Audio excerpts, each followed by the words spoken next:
This is 2 minutes on demand-side sustainability. Sustainability is incredibly focused on the supply side, really thinking about the supply chain. And that's important.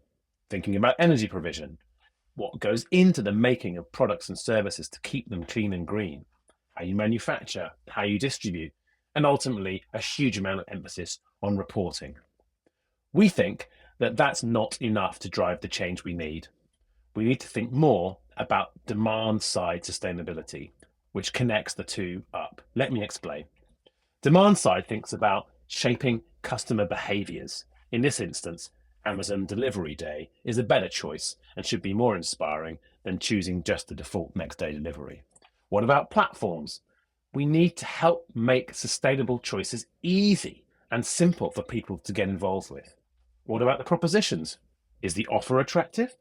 People are spending too much time in the sustainability space, making you or encouraging you to buy something because it's sustainable, when they should be encouraging you to buy it because it's cool or aspirational or easy or healthy or tasty. What about content? So much sustainability content is written by sustainability professionals for sustainability professionals, and it just doesn't connect. What about context? Thinking about how you can understand the impact of the decisions and the purchases you make. It's only by linking the supply side efforts with the demand side that we can really create a flywheel for sustainable transformation. This is absolutely crucial if we want to get companies to see that they can make money being clean and green. And when they do that, they'll drive the change faster. Here are a couple of examples from the last couple of years from work that we've done. Working with Unilever to help them really think of a radical new vision to take hydrocarbon-based detergent out of the laundry process. Working with Danone to really integrate sustainability and impact into the heart of brands' growth plans.